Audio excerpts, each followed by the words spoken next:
विनायक, मुझे गरीबों में बांटने के लिए कुछ पैसे चाहिए थे, निकाल के देना। जी माँ।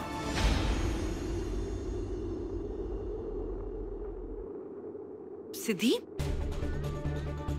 मैंने दूध उबालने के लिए चढ़ाया था, जरा जाके देख तो किचन में गर्म हो गया क्या।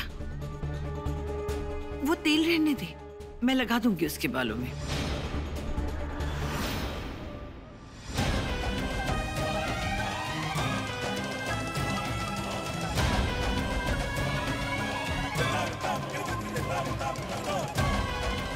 मालिश करनी है तुझे? चल चल चल मालिश कर, तेरे को बताता हूँ। चल चल चल चलना चलना कमरे में चल। छोड़ छोड़ छोड़ ना मुझे, छोड़। मैं क्या था ना तुझे, कहा था ना 10 बार कहा है तुझे कि मेरे और सिद्धि के बीच में मत आया कर।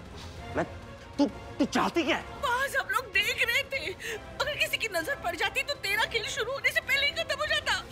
मैं तुझे बचाने की कोशिश कर रही थी और तू मुझे बचाने की कोशिश मत कर, जिसको देखना देखना देखने दे। तुझे उसकी कोई चिंता नहीं होनी चाहिए और मुझे कोई फर्क भी नहीं पड़ता।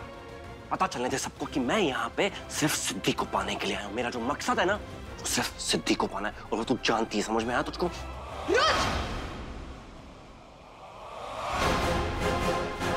अपनी माँ के साथ ये क्या कर रहे हो? छोड़ो उन्हें।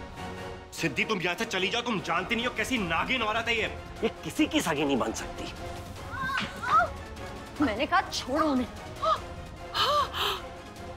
मुझे बहुत अच्छे से पता है कि ये कैसी है, और उससे भी ज्यादा अच्छे से पता है कि तुम एक राक्षस हो, जिसे ना रिश्तों की समझ है ना इंसानियत की पहचान। और ऐसी हरकत अपनी माँ के साथ करके तुमने ये दोबारा साबित कर दिया कि तुम क्या हो। सिद्धि तुम समझ नहीं रही हो ये कैसे। मुझे समझाने की कोशिश भी मत करना। Just get out of here. चले जाओ यहाँ से, वरना वीनू को बुलाकर उसे बता दूंगी कि तुम यहाँ पर क्या कर रहे थे, और तुम फिर अच्छे से जानते हो कि वो तुम्हारा क्या हाल करेगा। सिद्धि तुम कह रही हो मैं इसलिए जा रहा हूँ, वरना यहाँ इसको उल्टा टांग देता मैं अभी। तू क्यों आई है यहाँ? हाँ, ये माँ बेटे के बीच का मामला था, हम लोग निपट लेते। तू क्या करने आई है यहाँ? मतलब तुझे यहाँ नहीं आना चाहिए था। हाँ, सही कह रही हैं आप, मुझे यहाँ नहीं आना चाहिए था, वो भी उस औरत के लिए जिसके सर पर अपने बेटे को मारने का भूत सवार हो। उसकी बहू को यहाँ पर आना ही नहीं चाहिए था। लेकिन मैं यहाँ पर आपके लिए नहीं आई हूँ, मैं यहाँ पर अपने लिए आई हूँ, क्योंकि मैं एक औरत हूँ और एक औरत के साथ ऐसा बर्ताव देख नहीं सकती थी। जिस तरह से रुद्र आपके साथ पेश आ रहा था, मुझे देखा नहीं गया, इसलिए मुझे यहाँ पर आना पड़ा। आपने वो कहावत तो सुनी होगी ना, होया पेड़ बबूल का तो आम कहां से होए। आपने मुझे और वीनू को मारने की नाकाम कोशिशें की, लेकिन फिर भी बाप्पा की कृपा से आज हम एक साथ हैं और सही सलामत हैं। और यहाँ पर आपका खुद का सगा बेटा आपको इस तरह तिल तिल तड़पा तड़पा कर मार रहा है। तू मेरे चले पे नमक छिड़कने आई है क्या?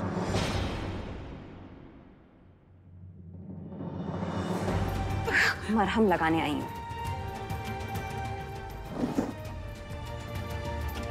मेरे आई बाबा ने मुझे ऐसे संस्कार नहीं दिए कि किसी जख्मी और कमजोर इंसान का मैं मजाक उड़ाऊं, और खासकर एक औरत का, फिर चाहे वो मेरी दुश्मनी क्यों ना हो।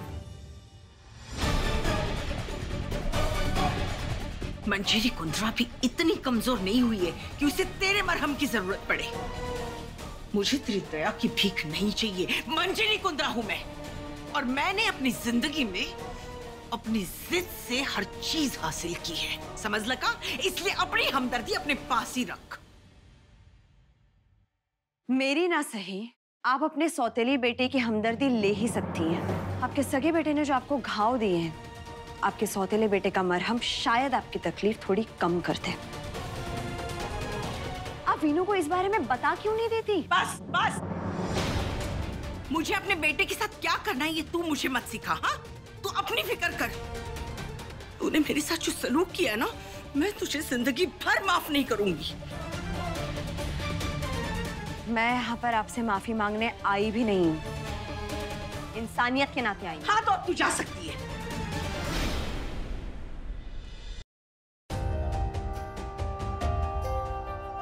मैं जा रही हूँ, लेकिन जाने से पहले एक बात जरूर कहना चाहूंगी। मुझे मंजरी कुंद्रा के लिए कोई अफसोस नहीं है, मगर उस माँ ने जिसने अपने बेटे के लिए नीचे गिरने में कोई कसर नहीं छोड़ी, उसे खुद की नजरों में इतना गिरा दिया, उसका बहुत अफसोस है।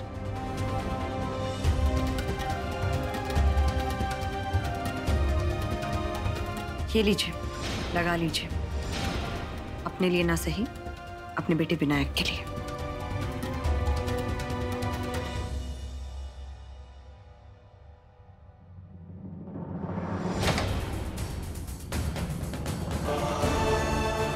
मेरे साथ जबरदस्ती कर रहे हो, अपनी माँ के साथ ऐसा बर्ताव कर रहे हो।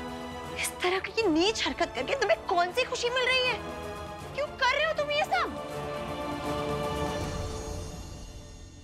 सिर्फ तुम्हारे लिए सिद्धि।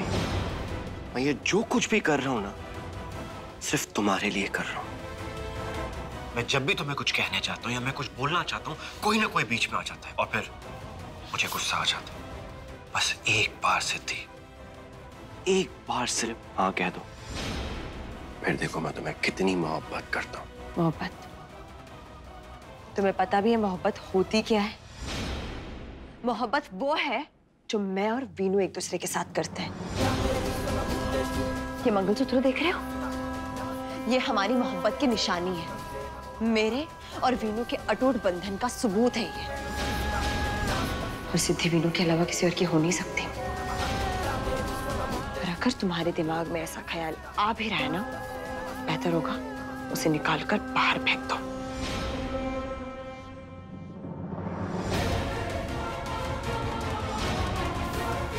तुमने ये मंगलसूत्र भले ही विन के नाम का पहना हो सिद्धि,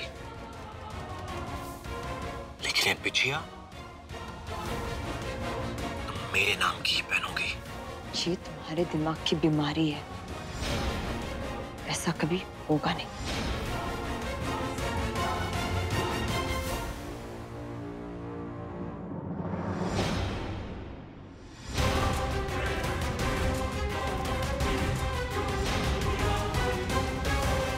मैं कर देता हूँ। नहीं, कोई जरूरत नहीं है।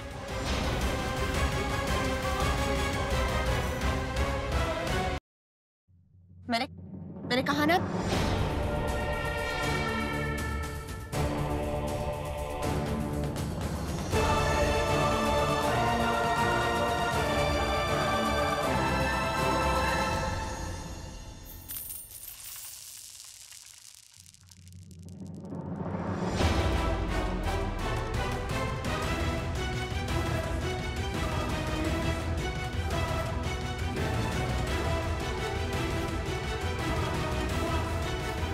बोला था ना मैंने कि हिलना मत, लेकिन नहीं, मेरी बात तो सुननी नहीं है।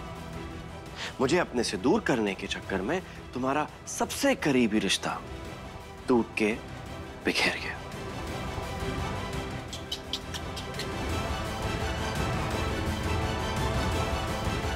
ये मंगलसूत्र मेरे सबसे करीबी रिश्ते की निशानी है। सबसे करीबी रिश्ता नहीं है। निशानी बिखर सकती है, लेकिन रिश्ता कभी नहीं बिखरेगा। और किसी ने अगर ऐसे करने की कोशिश भी की ना, तो उसे बिखेर कर रख दूंगी मैं।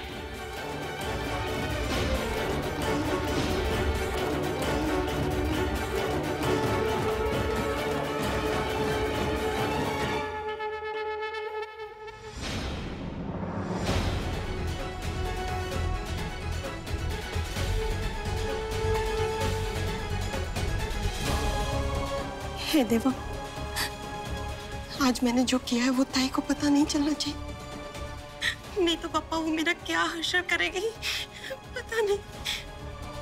पापा प्लीज, पता नहीं चलना चाहिए। क्या कभी नहीं पता चलना चाहिए प्राची? ताई, कुछ नहीं, वो मैं पापा के सामने प्रे कर रही थी। अरे बापा की मूर्ति तो यहाँ थी, तो यहाँ पे खड़े रहकर ऊपर देख के क्या प्रे कर रही थी? नहीं तो नहीं ताई। अच्छा, कब से कोशिश कर रही हूँ और हो ही नहीं रहा है मुझसे। देख ना प्राची, खोल के देना मुझे। आपसे नहीं खुल रहा तो मुझसे कैसे खुलेगा? अरे तुझसे ही होगा। देख ना, जरा दिमाग पर जोर दे। तूने तो खोला था ना कल इसे। ये इसी झूमर की पुल्ली की चेन है जो कल तूने खोली थी और फिर झूमर ऊपर से नीचे गिरकर मेरे सर तक आ गया था। ये क्या कह रही होता है?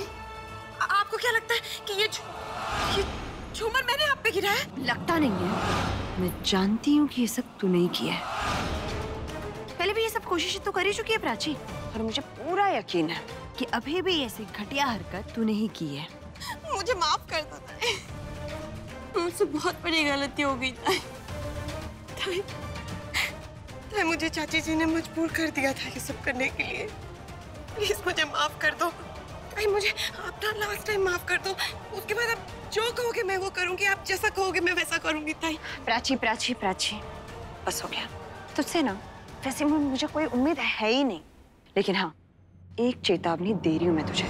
किसी के भी कहने पर अगर तूने मुझ पर और वीनू पर कुछ भी करने की कोशिश की तो पूरे घर वालों को तेरे बारे में सब कुछ बता दूंगी। तेरी सारी पोल खोल दूंगी मैं कुछ नहीं करूंगी ऐसा। आप ना जैसा कहोगे मैं वैसा ही करूंगी ताई, बस मुझे माफ कर दो।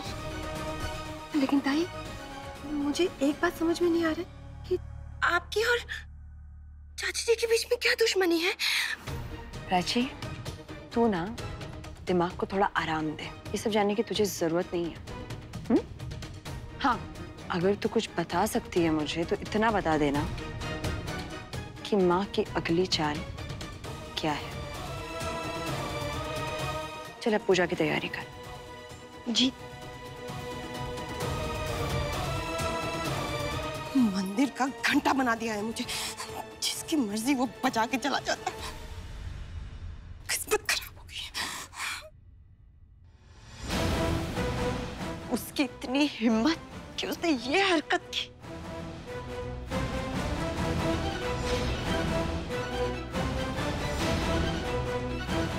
तुम अरे कुछ बोला था तुम?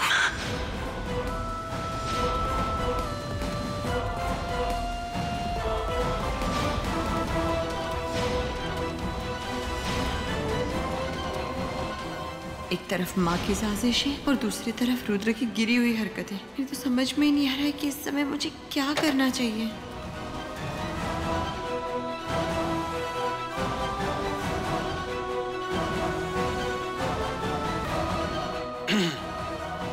क्या सोच रही हैं आप?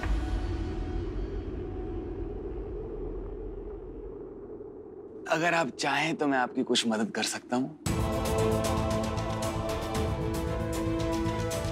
ऐसी कौन सी बात है जो मेरी खूबसूरत वाइफ को परेशान कर रही है?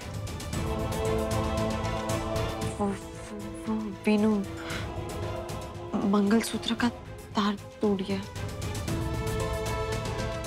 इधर आओ। बस इतनी सी बात है। हाँ, लो, मैं ठीक कर देता हूँ इसे।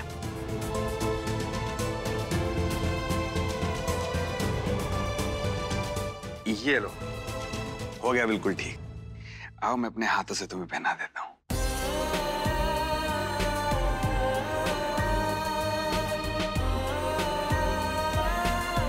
तुम हंसती हुई अच्छी लगती हो। हाँ?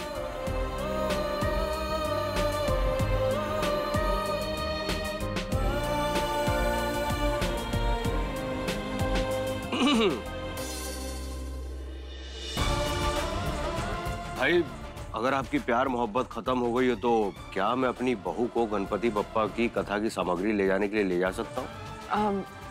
चलिए ना पापा जी।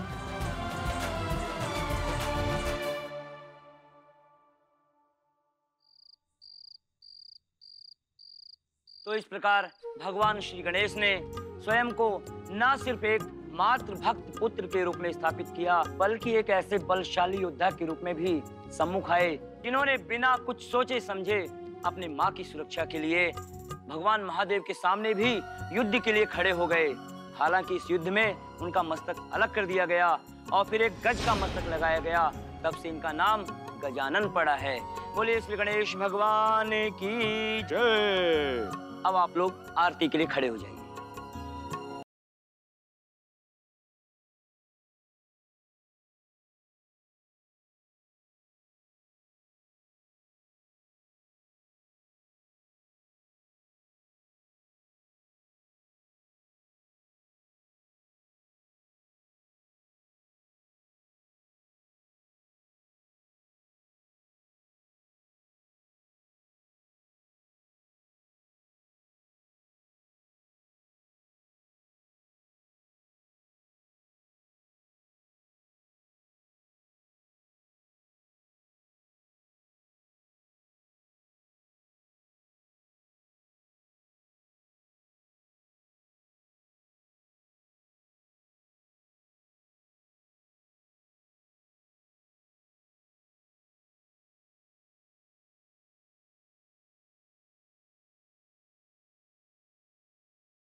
पापा आप तो विघ्नहर्ता हो ना, इस घर के सारे विघ्न बाधा को हर क्यों नहीं लेते फिर?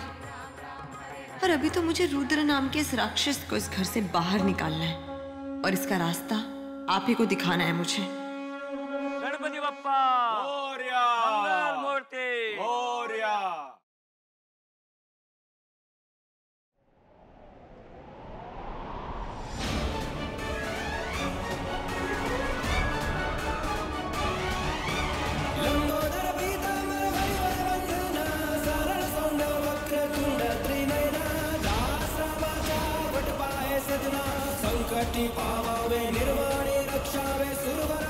वाह बप्पा, जब तक कुंदरा खानदान की औरतें एक साथ रहेंगी, इस घर के दिए को कोई नहीं बुझा पाएगा।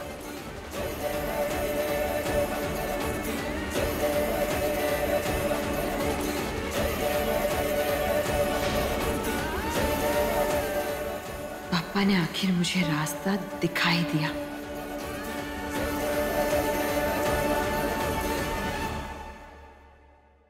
अपनी जान से भी ज्यादा चाहा है रुद्र को। क्या क्या नहीं किया उसके लिए, क्या क्या नहीं किया। इतने कुकर्म किए सिर्फ उसके लिए। लेकिन मुझे क्या पता था कि वो सांप बन के मुझे ही डसने पे तुल जाएगा। सही कह रहा था शंकर, ये लड़का इस घर में रहने के काबिल नहीं है।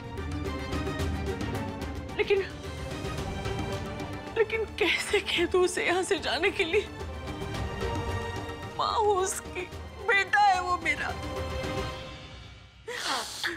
लेकिन नहीं, अब पानी सर से ऊपर जा चुका है। अब मुझे कुछ करना ही पड़ेगा, कुछ तो करना पड़ेगा। लेकिन कैसे निकालूं उसे इस घर से, कैसे?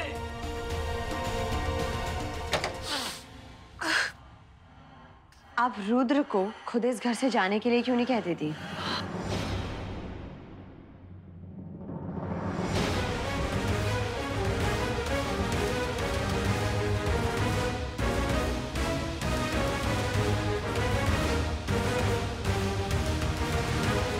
आपको रुद्र से छुटकारा पाना चाहिए और उसमें मैं आपकी मदद करूंगी।